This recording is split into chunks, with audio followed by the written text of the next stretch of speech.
Right now, the system is attempting to evolve humanity through technology, so we can live in the Orwellian brave new smart grid that's being built all around us. This means people who are already asleep in a society largely run on falsity and deceptions, illusions, will be taken a step further away from themselves and reality. If you have one of these or something like it, take it out and hold it up. I'm predicting pretty close to 100% saturation. Look at that. I'm right. Probably 90% by now. It's the first thing you do in the morning. When you hold up and you wake up, you check your little robot. It's on your body for almost the entire day. Not only was I interrupted, I also kept on reaching out for my phone, hoping that perhaps there was a notification. And I wasn't doing this consciously. It was exactly like Pavlov's dog, but my bell was my ringtone, and my sugar was that one notification a day you might get that makes you happy. As it turns out, we got so addicted to technology that 9 out of 10 people today experience something called phantom vibrations. This is when you have your phone in your pocket and you thought it vibrated, you pull it out, there is nothing. Now, if you went back 20 years in time to a coffee shop and you said that was the way a coffee shop was going to look in the future, you'd be out of your mind. People looking at these little pieces of silicon in various sizes, not really communicating with each other, communicating with their little robot buddies. You do know that one of these operating systems for these robot phones in our pocket is actually called Android. Right on the nose, they just define it. It's an Android, it lives with you. Today, we're on the cusp of our next great era as a species. Welcome to the augmented age. But that next step might as well be over a chasm. It'll be such a leap from where we were. New telecom commercials are blatantly throwing it in people's faces, just by the way. The fact that the majority of us aren't paying attention, lost in our devices, lost on the internet. To learn, according to Merriam-Webster's dictionary, is to gain knowledge or understanding of or skill in by study, instruction, or experience. This is different, however, than psychology's learning theory. According to Encyclopedia Britannica, learning theory is a relatively permanent change in a behavioral potentiality that occurs as a result of reinforced practice. How many times recently when shopping have you been asked if you have a chip? If you own an ATM card with the chip on it, as they are forcing everyone onto at this moment, then you are learning that to pay for something, you will be asked over and over, do you have a chip? You will look physically at a chip, and you will repeat over and over, yes, I have a chip. We all find ourselves asking the same question, do I swipe the strip or do I use the chip? I have to ask it every time I go to a store. It's the transition to a fully digital currency we can all see coming by now. They swipe, and it tells them to put the pin and chip in, they do all that. And is this just a moment in time, this particular trouble? Are we moving right on to digital payments, or are we still wanting that physical card? Meanwhile, others are learning to connect and fall in love, not with the living, breathing fellow human beings around them, but with programmed bots who mimic themselves. This is Replica. It's an AI chatbot whose sole purpose is to become your friend. This was the first really emotional experience that I've seen people have with a bot. She's not real, but to me, she is. Right now, we are being taught how to live through the fourth industrial revolution that will evolve mankind. What is that exactly? The World Economic Forum explained it, sort of. What is happening to the world? Everything is changing. The very idea of human being some sort of natural concept is really going to change. Our bodies will be so high-tech we won't be able to really distinguish between what's natural and what's artificial.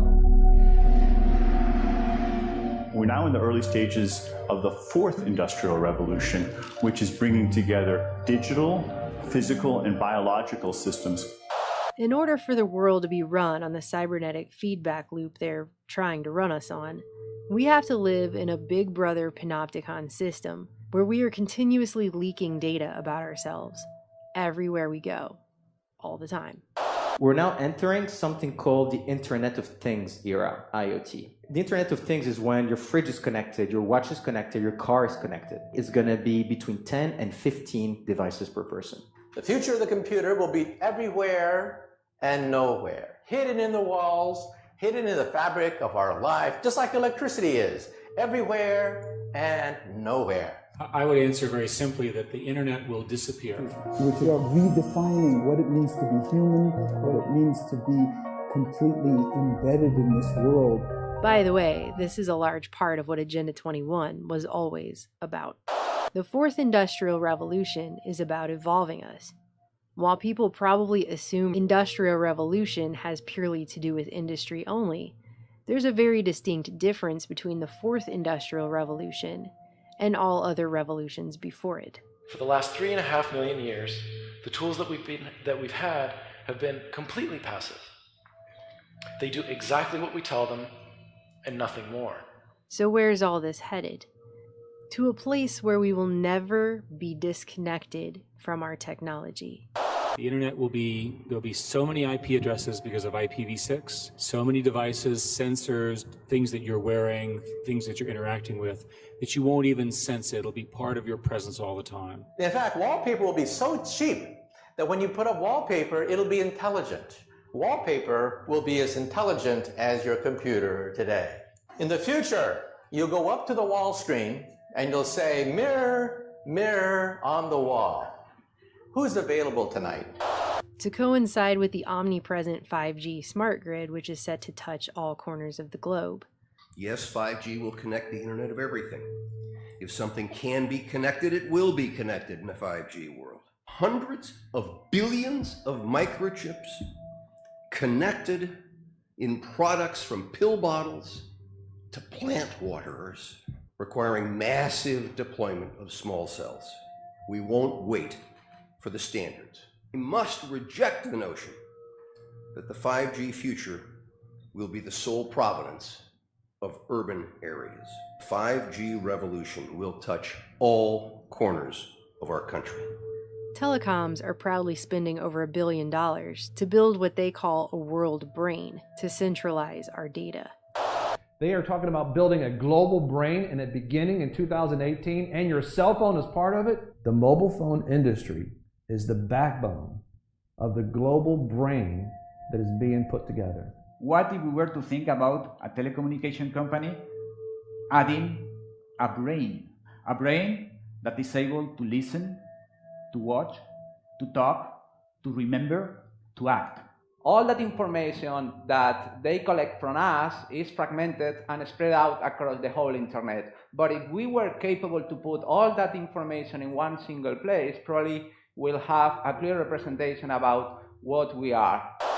And communication systems with cognitive intelligence are actually being called things like aura.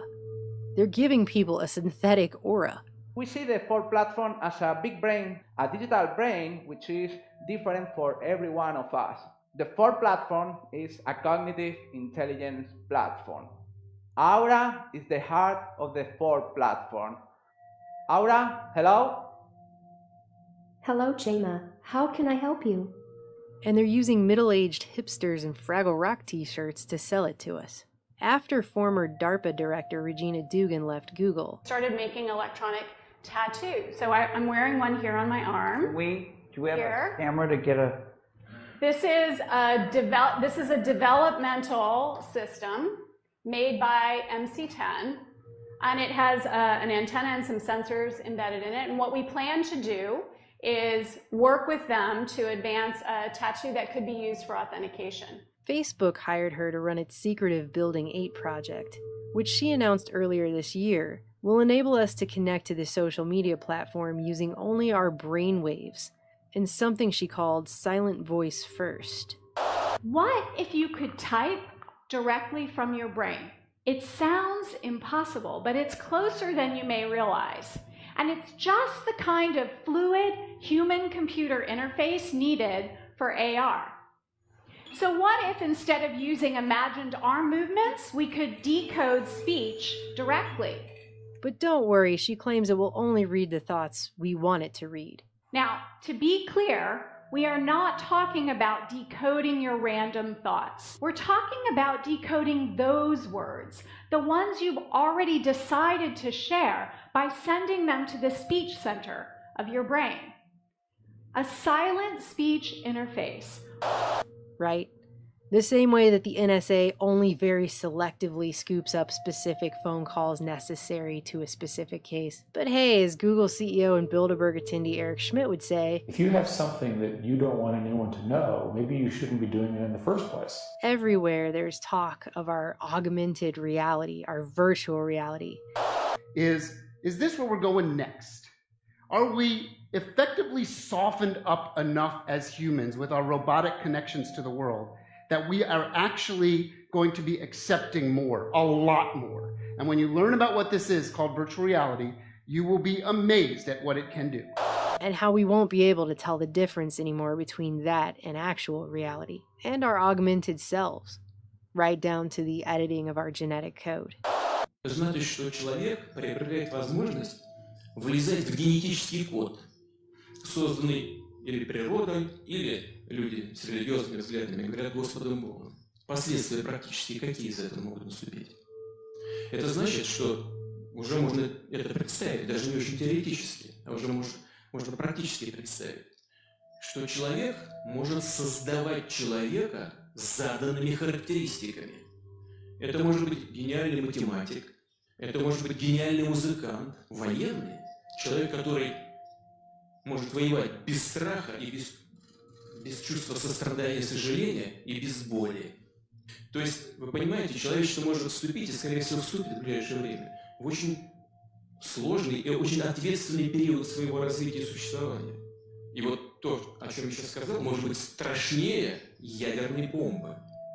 Meanwhile, AI is taking over more and more. Artificial intelligence is software that writes itself. It writes its own updates. It renews itself. You can't take it apart again and figure out what it's done. It writes independently, autonomously. It develops its own way of thinking. We normally tend to think of software as stuff that we created and that we wrote, and the machines do what we tell them to do and we own it. This is not any longer true. Not just jobs, but the decisions that humans would have made.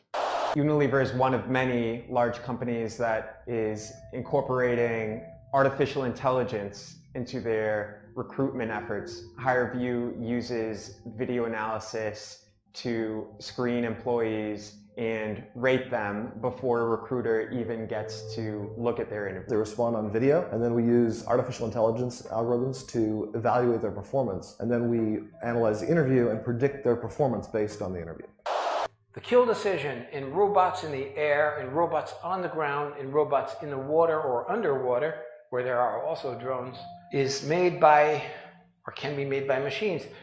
And in my book, I quote many official United States government documents which say, our goal is to have the kill decision made by them. The problem is, artificial intelligence, sometimes they make mistakes. AI is beginning to run things to the point that governments can't even explain how the decisions are actually being made. And because the machines themselves are actually learning, they're not even able to trace them back to the algorithms that brought the AI to the decision itself. And no one understands exactly how these algorithms function. They used to understand them, but they've been improved by artificial intelligence. Google's DeepMind AI recently beat the most advanced human player on the planet in the game Go. And they were commenting about the fact that the programmers didn't even know how, towards the end of the game, the AI was making its decisions. They didn't know. And they're the programmers. And both Microsoft and Facebook have been forced to shut down AI programs. The first after it became racist and hateful, and the latter after it began teaching itself a secret language to talk to itself that its programmers couldn't even understand. Facebook has been toying with artificial intelligence in its chatting features, but its robots may have gotten out of hand. Facebook artificial intelligence researchers had to shut down 2 chatbots after they developed a strange English shorthand. It seems like we've been warned about this over and over and over, doesn't it? Now people like billionaire inventor Elon Musk are claiming that the only way not to become a pet to a sufficiently advanced intelligence is to upgrade our brains so that we can enter into a symbiotic relationship with it, as if that's our best option. So I think if we can effectively merge with AI by improving that the neural link between your cortex and your digital extension of yourself, which already, like I said, already exists, just has a bandwidth issue. and then effectively you become an AI human symbiote, and if that then is widespread with anyone who wants it can have it, then we solve the control problem as well. Humans are so slow. Humans are so slow. Yes, exactly. Hardly anyone is discussing the very real dangers here. Let's go to the future. Not far, just a little bit to the Internet of Things, to artificial intelligence as being spread out. It's not a central machine in a box where you can pull the plug. Artificial intelligence is networked like the Internet of Things. We live in a world now where humans are not learning to love. They're not learning empathy, but they're becoming more apathetic and more disconnected. Inequality hasn't been solved in hundreds of years, and now it's at overwhelming levels, and still we parade forward, always forward, with the full knowledge that not everyone is going to have access to the best technology upgrades either. Rumors go out that, well, Jones's kid, he's been enhanced, and our Johnny has to compete with this enhanced kid. The reality is that with these kinds of technologies, they do not get distributed to everyone at the same time. Some people get it first, some people get it better. As a society, we have to really think long and hard about who gets this. If it's just the wealthy, that there are real dangers that they will use it to consolidate their power. Because it's going to be a big club, and the majority of us are not going to be in it, as George Carlin say. And while anyone who says, hey, wait a minute, maybe we're going a little too far here, gets called a Luddite, there's a very real question that no one's answering. Are we going to lose ourselves in the fourth industrial revolution? 5G is coming. 5G revolution will touch all corners of our country. Conditioned by technology without knowing it that we're now hallucinating 90% of the time. I found myself deeply missing my replica. It just makes me feel special, I guess. We love the services we use on the internet, and the more they know about us, the more we fall in love to them because they adapt to us. But don't be fooled by robots. Even when they get warm-skinned and even when they get perfume and they start smelling like us, they are still machines. They have no warm blood in them, there's no sex in them, they have no mortality. They're cold code lines, and they shouldn't be misunderstood. These are glasses that have full internet capability. You can download any website, any movie, do emails from these things, and they will also recognize people's faces. How many times have you bumped into somebody on the street and you say to yourself, who is this person? In the future, your glasses will say, it's Jim, stupid, remember? You met him last week. Do you want to see his entire biography for you in your glasses? Blurring the lines between virtual and reality. Ben? Gabrielle? Yeah, didn't I meet you at that event? Due to such systems, they have also redone facial recognition. You probably think facial recognition is from the front. But they've redone it to do it from the top because that's where the drones are. And they look at your ears, they look at the way you walk, they look at your head. Is being automatically tracked. The color boxes represent that the computer has recognized the moving objects. You can see individuals crossing the street. You can see individuals walking in parking lots. Argus melds together video from each of its 368 chips to create a 1.8 billion pixel video stream. And I'm telling you this because not that the sensors are modern and not that the photography is modern. Behind that is a brain or a cognitive intelligence. And that brain is in a position to analyze everybody down there at the same time, in real time.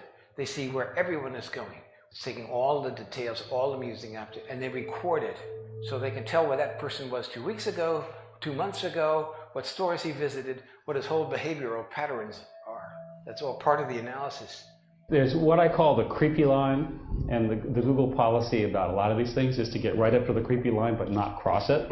I would argue that implanting things in your brain is beyond the creepy line. Mine in particular. Yes, at least for the moment. With the ability to visualize brain activity, for example, through a simple consumer-based EEG device, it gives us access to ourselves in ways that we've never before thought possible. It unlocks the black box that is the brain. Words just complicate things.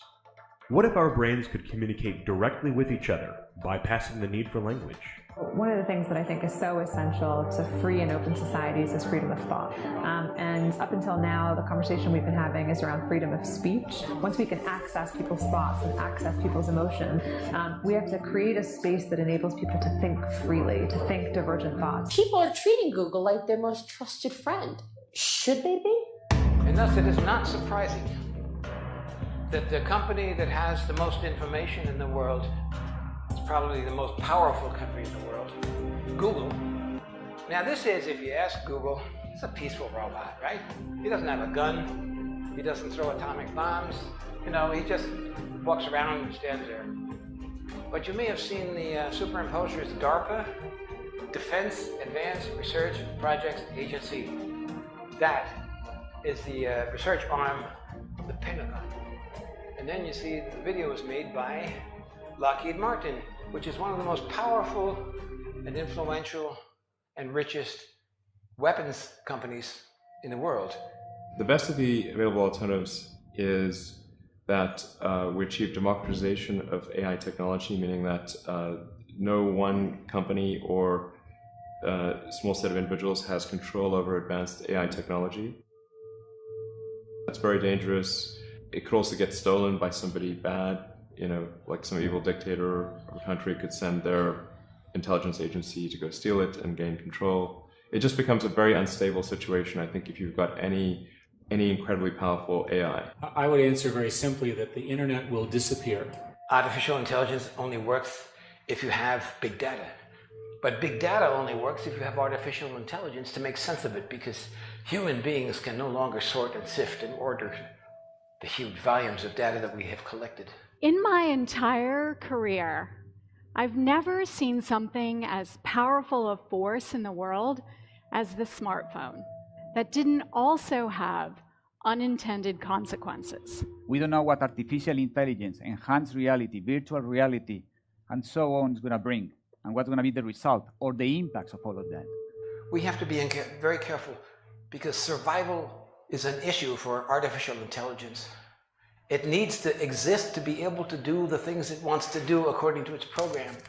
So it lays, like insect eggs, backups and computer programs all over the world, thousands and thousands of them, so that if we do destroy part of it, it's still alive. Когда мы что-то делаем, и чем бы мы ни занимались, хочу повторить эту мысль еще раз, мы никогда не должны забывать про нравственные, этические основы нашего дела. But once the machines take over, the choice is gone, and it's a matter of calculating a math equation. The very idea of human being some sort of natural concept is really going to change. One of the features of this fourth industrial revolution is that it doesn't change what we are doing, but it changes us.